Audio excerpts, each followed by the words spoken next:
നമസ്കാരം, എല്ലാവർക്കും എൻ്റെ ഒരു പുതിയ വീഡിയോയിലേക്ക് സ്വാഗതം. രേണുസുധിയുടെ വിഷയമാണ് ഇപ്പോൾ കണ്ടന്റായിട്ടിരിക്കുന്നത്. പക്ഷേ ചില ആൾക്കാരൊക്കെ പറയുന്നത് എന്താണെന്ന് വെച്ച് കഴിഞ്ഞാൽ അവരെ തട്ടിപ്പാണ് ഉടായിപ്പാണെന്നൊക്കെ പറഞ്ഞിട്ട് ഇങ്ങനെ രംഗത്ത് വരുന്നുണ്ട്. അപ്പം അവരുടെ മരുന്നിൻ്റെ ബില്ലൊക്കെ പോയി ചില യൂട്യൂബർമാർ ചെക്ക് ചെയ്തവരൊക്കെ ഞാൻ ഇന്നലത്തെ വീഡിയോ പറഞ്ഞാണ്. അപ്പോൾ അതുപോലെ തന്നെ ഇപ്പോൾ ഒരു യൂട്യൂബർ രംഗത്ത് വന്നിട്ടുണ്ട് രേണുസുധിയുടെ ഭാഗത്ത് നിന്നിട്ട്. കാരണം അവരെ ശരിയാണ്, അയാൾ പറയുന്നതൊക്കെ ശരിയാണ്, അദ്ദേഹം പറയുന്നത് ശരിയാണ്. അവരുടെ ഇപ്പോഴത്തെ അവസ്ഥയിൽ അവർ ഒരു വീണ് കിടക്കുന്ന ഒരു വ്യക്തിയെ നമ്മൾ കാല് കൊണ്ട് ചവിട്ടുന്ന പോലുള്ള ഒരു പരിപാടിയാണ് ഇപ്പോൾ ചെയ്യുന്നത്.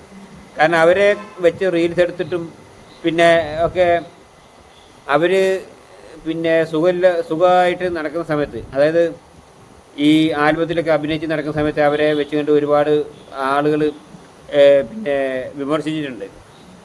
അങ്ങനെ ഒരു സംഖ്യ അങ്ങനെ കുത്തി ഇങ്ങനെ ചൂട് കാർന്ന് തിന്നുന്ന ഒരുപാട് ആളുകളുണ്ട് കേട്ടോ.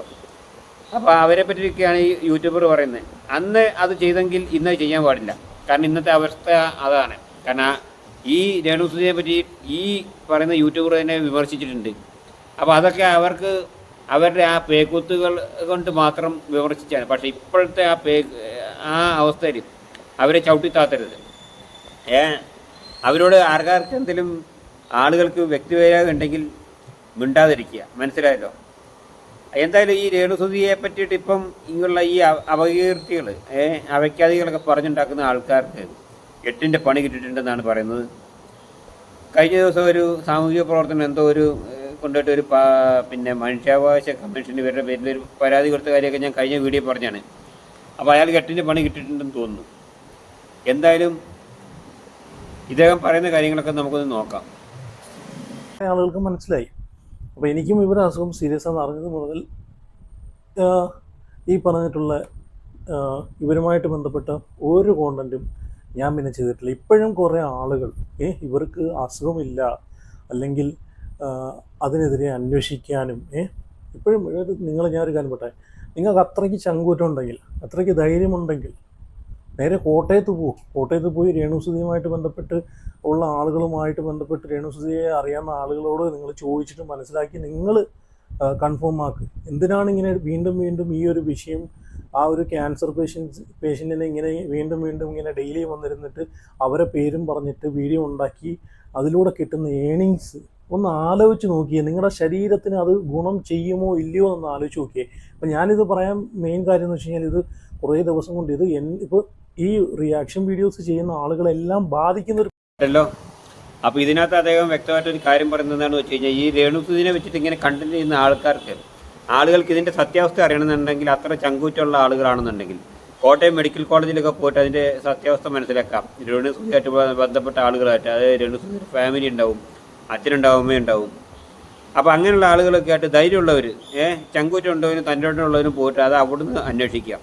അതല്ലാതെ ഈ ഒളിച്ചും പാത്തു ഇരുന്നിട്ട് എവിടെയെങ്കിലും ഇരുന്നിട്ട് ഏതെങ്കിലും ഒരു അറ്റവും മൂലയും മൊബൈലിൽ കാണും, എന്നിട്ട് അത് ഇങ്ങനെ പബ്ലിഷ് ചെയ്തിട്ട് അതിൽ നിന്ന് ഉണ്ടാക്കുന്ന ഈ രേണുസുധിക്ക് ഈ വയ്യാതിരിക്കുമ്പോൾ ഇങ്ങനെ ഇവരെ കാർന്ന് തിന്നിട്ട് അതിൽ നിന്നുണ്ടാക്കുന്ന ഏണിങ്സ് ഉണ്ടല്ലോ, ആ പൈസയായിട്ട് തിന്നു കഴിഞ്ഞാൽ ശരീരത്തിൽ പിടിക്കുമല്ലെന്നാണ് അദ്ദേഹം പറഞ്ഞത്. ശരിയാണ്, വളരെ നല്ല കാര്യങ്ങൾ, സംഭവം ശരിയാണ്, അത് അംഗീകരിക്കാൻ പറ്റുന്നൊരു കാര്യമാണ്, മനസ്സിലായല്ലോ.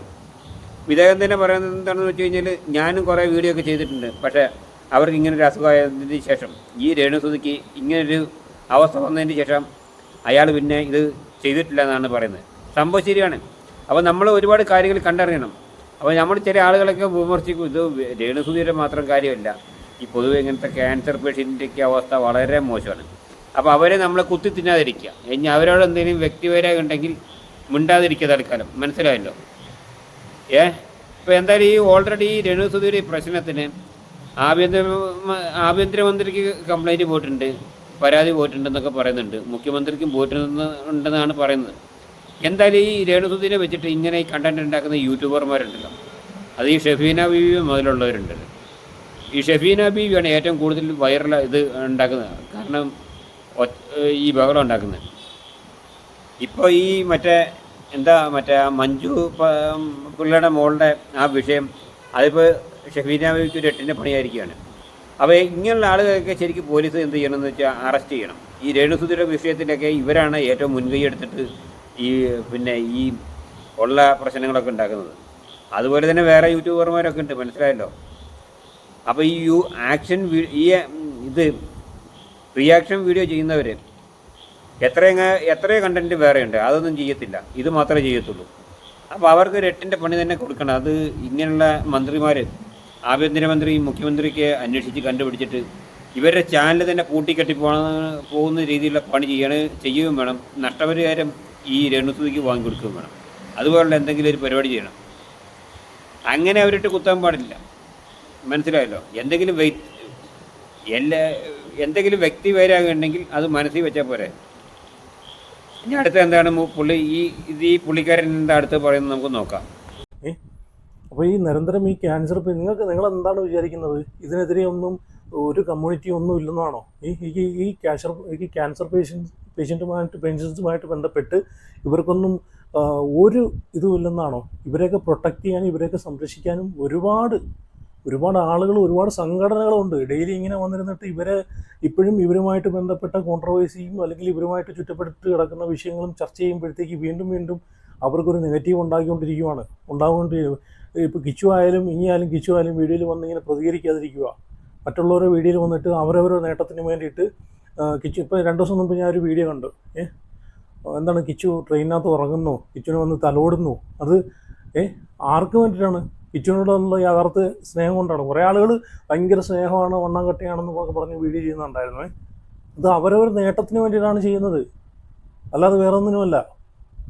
എന്നാൽ അതിൻ്റെ മോണിറ്റൈസേഷൻ ഓഫാക്കിയിട്ടിട്ട്.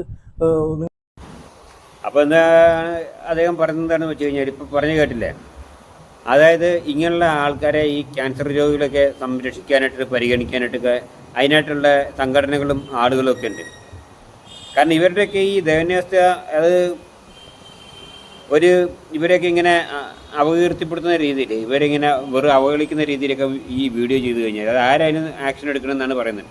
അതുപോലെ ഈ കിച്ചുവിൻ്റെ കാര്യം പറയുന്നു. കിച്ചു 2 ദിവസം മുൻപ് കിച്ചുവിനെ ഏറ്റെടുത്തിട്ട് ഒരു ഫാമിലി വ്ളോഗർ, അല്ല കിച്ചുവിൻ്റെ ഫാമിലിപ്പെട്ടവരല്ല. അപ്പോൾ കിച്ചുവിന് പുതിയതായിട്ടൊരു അമ്മയെ കിട്ടിയിരിക്കുന്നു. ഈ നാട്ടുകാരെയൊക്കെ അമ്മയായിട്ട് സ്വീകരിച്ചു കഴിഞ്ഞാൽ എങ്ങനെയാണ് ശരിയാകും? അത് കിച്ചുവിന് ഓൾറെഡി ഇപ്പം നിലവിൽ അമ്മയുള്ള രേണുസുതിയാണ്. അവർക്ക് വയ്യാതിരിക്കുകയാണ്, അതറിയാമല്ലോ. പിന്നെ ഈ ഫാമിലി വ്ളോഗേഴ്സൊക്കെ ചിലപ്പോൾ കിച്ചുവിനോട് സ്നേഹം തോന്നി വന്ന് തലോടുന്നു. കിച്ചു, അതായത് ഈ 10-21 വയസ്സുള്ള കിച്ചു ട്രെയിനിൻ്റെ ബർത്തിൽ ഉറങ്ങിക്കിടക്കുന്നു. അപ്പോൾ ഈ ഫാമിലി വ്ളോഗേഴ്സ് വന്നിട്ട്, ഈ സ്ത്രീ വന്നിട്ട് വളരെ അരുമയോടെ തലോടുന്നു. കിച്ചു അതൊക്കെ കണ്ടിട്ട് കിച്ചുവിന് സന്തോഷം വരുന്നു. അപ്പോൾ ഇങ്ങനെയുള്ള കാര്യങ്ങളൊക്കെ.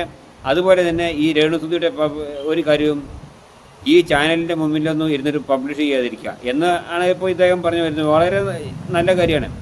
പിന്നെ ഇവനോട് താല്പര്യം ഉണ്ടായിട്ട് തോന്നുന്നതല്ല, ഇവനെ വെച്ച് മുതലെടുക്കാനായിട്ട് ചില ആളുകളൊക്കെ രംഗത്തിറങ്ങിയിട്ടുണ്ടെന്നാണ് ഈ പറയുന്നത്, മനസ്സിലായില്ല. ആളുകളൊക്കെ ഈ പറയുന്ന ഫാമിലി വ്ളോഗേഴ്സ്, അതുപോലെ ആൾക്കാർ ഇങ്ങനെ ഈ ഒലിപ്പിക്കാനായിട്ട്, കിച്ചു മോനെന്ന് പറഞ്ഞ് ഒലിപ്പിക്കാനായിട്ട് കുറേ ആളുകളുണ്ട്.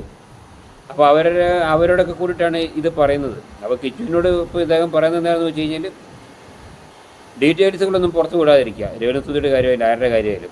അങ്ങനെ ഇതിൽ നിന്നൊക്കെ ഇവനെ വെച്ചിട്ട് ഈ വിവരങ്ങളൊക്കെ പിന്നെ എന്ത് ചെയ്യും, പുറത്തു വരും. എന്നിട്ട് അത് വെച്ചിട്ട് വേറൊരു കണ്ടൻറ് ഉണ്ടാക്കും. അങ്ങനെ കണ്ടൻറ് ഉണ്ടാക്കിയിട്ട് രേണുസുതിയുടെ ജീവിതം തന്നെ നശിപ്പിക്കാനായിട്ടുള്ള ചില ഈ റിയാക്ഷൻ വീഡിയോ ഒരു യൂട്യൂബ് ചാനലുകാർ ഇറങ്ങിയിട്ടുണ്ട്, മനസ്സിലായല്ലോ. ഒരു മനുഷ്യനെ വിമർശിക്കുന്നതിനൊക്കെ ഒരു പരിധിയുണ്ട്. ഓക്കെ, ഇനി അടുത്തെന്താ പറയുന്നത് നോക്കാം. നിർദ്ദേശപ്രകാരമാണ്. അപ്പം നിങ്ങൾ വിചാരിക്കുന്ന പോലെയുള്ള കാര്യങ്ങളൊന്നുമല്ല. പരാതിയുടെ കൊടുക്കേണ്ട ആളുകൾ കൊടുക്കേണ്ട രീതിയിൽ, എത്തേണ്ട രീതിയിൽ എത്തിക്കഴിഞ്ഞാൽ ഈ പറയുന്ന വായ്ത്താളങ്ങളോ തെളിവുകളോ കാര്യങ്ങളോ ഒന്നുമില്ല. രേണുസുതിയുടെ ഭാഗത്തു നിന്നുള്ള തെളിവുകളും ഈ ബിഷപ്പിൻ്റെ ഭാഗത്തു നിന്നുള്ള തെളിവുകളൊക്കെ എല്ലാവരുടെ കയ്യിലുണ്ടെന്ന് പറയുന്നുണ്ട്. വീണ്ടും ഇത് ചർച്ചയാക്കല്ല് എന്നാണ് പറയുന്നത്. കാരണം അവർക്കൊരു അസുഖം പിടിച്ചിരിക്കുന്ന ഒരു സിറ്റുവേഷനാണ്. വീണ്ടും അവരെ ഇങ്ങനെ വലിച്ചു വെച്ചിട്ട് അവരെ പേരിൽ റീച്ച് ഉണ്ടാക്കി ഇങ്ങനെ തിന്നുമ്പോഴത്തേക്ക് നിങ്ങളൊരു കാര്യം ഓർക്കുക, ഇതിൻ്റെ പുറകിൽ കുറേ കാര്യങ്ങളുണ്ട്. ഇത് നിയമപരമായിട്ട് ഇതിനകത്ത് കുറേ രാഷ്ട്രീയക്കാർ ഇതൊക്കെ ഇടപെട്ട് കഴിഞ്ഞാൽ ആകെ കുലുമാലാവും. ഞാൻ അറിഞ്ഞത് വെച്ചിട്ട് ഇപ്പോൾ രേണുസുതിയുടെ ഈ ഒരു വിഷയത്തിൽ 4-5 പരാതി പോയിട്ടുണ്ട്. സീരിയസ് ആയിട്ട് ഞാൻ പറയുവാണ്. ഈ പരാതി ഇപ്പോൾ 3 പരാതി ആഭ്യന്തരമന്ത്രിക്ക് പോയിട്ടുണ്ട്, രമേശ് ചെന്നിത്തലയ്ക്ക്. നിമിഷ നേരം കൊണ്ട് ചാനൽ അടിച്ച് അവർ കളയും. വേറൊന്നുമല്ല. കാരണം ആ രീതിയിലുള്ള ഇനി എത്ര തെളിവും കാര്യങ്ങളും ഉണ്ടാക്കിയെന്ന് പറഞ്ഞാലും ഒന്നും ഈ ക്യാൻസർ പേഷ്യൻസുമായിട്ട് ബന്ധപ്പെട്ട് ഇവർക്കൊക്കെ ഒരുപാട് ആളുകൾ ഇവരെ സപ്പോർട്ട് ചെയ്യാനും ഇവിടെ ഈ ഇതിനൊക്കെ സംഘടനകളും കാര്യങ്ങളൊക്കെ ഉണ്ട്. യൂത്ത് കോൺഗ്രസ് അപ്പോൾ ഇദ്ദേഹം ഞാൻ നേരത്തെ പറഞ്ഞ കാര്യം തന്നെ ഇദ്ദേഹം പറഞ്ഞ ഈ ആഭ്യന്തരമന്ത്രിക്ക് തന്നെ മൂന്നോ നാലോ പ്രാവശ്യം ഈ പരാതി പോയിട്ടുണ്ട് ഈ രേണുസുതി പ്രശ്നത്തിന് തന്നെ. അതുപോലെ തന്നെ തൊപ്പിയുടെ അക്കൗണ്ട് പൂട്ടിയ കാര്യവും ഇദ്ദേഹം പറയുന്നുണ്ട്. അത് ഞാനിതിൽ വെച്ചിട്ടില്ല. തൊപ്പിയുടെ അക്കൗണ്ട് പൂട്ടിയ വിവരം ഞാൻ ഏതോ ഒരു യൂട്യൂബ് ചാനലിൽ ഞാനതിൻ്റെ തമ്പനയിൽ കണ്ടപ്പോൾ മനസ്സിലായി. പക്ഷേ അത് ഞാൻ ശരിക്കും ആ ന്യൂസ് നോക്കിയിട്ടില്ല എന്താ കാരണം എന്നുള്ളത്. കാരണം തൊപ്പിനെ പറ്റി അറിയാമല്ലോ. തൊപ്പിനെ പറ്റി പ്രത്യേകിച്ചും ആരോടും പറയേണ്ട കാര്യമൊന്നുമില്ല. അപ്പം അവൻ ഇതുവരെയുള്ള പോക്കുവൃത്തികളും കാര്യങ്ങളൊക്കെ അവിടെ അവസാനിച്ചു എന്ന് പറഞ്ഞ പോലെ ഇപ്പോൾ ഇവർ ചാനൽ അടിച്ചു കളയാനുള്ള പരിപാടികളൊക്കെ ഇണക്കുന്നുണ്ട്. അതിപ്പോൾ ഈ ഒരു യൂട്യൂബർ കൊണ്ട് 1-2 യൂട്യൂബർമാർ ചെയ്യുന്ന പരിപാടിക്ക് എല്ലാവരുടെയും ചാനൽ ചിലപ്പോൾ അടിച്ചു കളയാൻ സാധ്യതയുണ്ട്. മനസ്സിലായല്ലോ? അങ്ങനെ ഒരു പ്രശ്നമുണ്ട് ഇതിൽ. അപ്പോൾ ഇനിയെങ്കിലും ഈ വയ്യാത്തവരുടെ കണ്ടൻറ്റ് വിട്ടിട്ട് പ്രത്യേകിച്ച് ഈ രേണുസുതിയുടെ കണ്ടൻറ്റൊക്കെ വെച്ചിട്ട് ഇപ്പോൾ തൽക്കാലം ഉള്ള ആ വീഡിയോ നിർത്തുക. നിങ്ങൾ ഒരാൾ ചെയ്യുമ്പം ഇപ്പോൾ നമുക്കൊക്കെയാണ് അതിൻ്റെ കേട് വരുന്നത്. മനസ്സിലായില്ലേ? നിങ്ങൾ ചിലപ്പോൾ വേറെ യൂട്യൂബ് ചാനലുണ്ടാക്കുക, ചിലപ്പോൾ ഇതുമായിട്ട് ജീവിക്കുന്ന ചില ആളുകളുണ്ട്. മനസ്സിലായല്ലോ? അപ്പോൾ അങ്ങനെയുള്ള കാര്യങ്ങളൊക്കെ ഇനി ശ്രദ്ധിക്കുക. അല്ല, പറയാനുള്ള പറഞ്ഞു. പിന്നെ ഇനി നിങ്ങൾക്ക് താല്പര്യമുണ്ട് ചെയ്തോ കുഴപ്പമൊന്നുമില്ല. പക്ഷേ അതിന് നിങ്ങൾ തന്നെ ഉത്തരവാദി. മനസ്സിലായല്ലോ? വേറെ ആരുമല്ല. നിങ്ങളെ അറസ്റ്റ് ചെയ്ത് കൊണ്ടുപോവുക ശരിക്കും വേണ്ടിയത്. ഒരു മനുഷ്യനെ അങ്ങനെ അങ്ങോട്ട് അത്ര അങ്ങോട്ട് അവഗണിക്കാൻ പാടുണ്ടോ? അത് ശരി, വേറൊന്നുമില്ല. ഓക്കെ.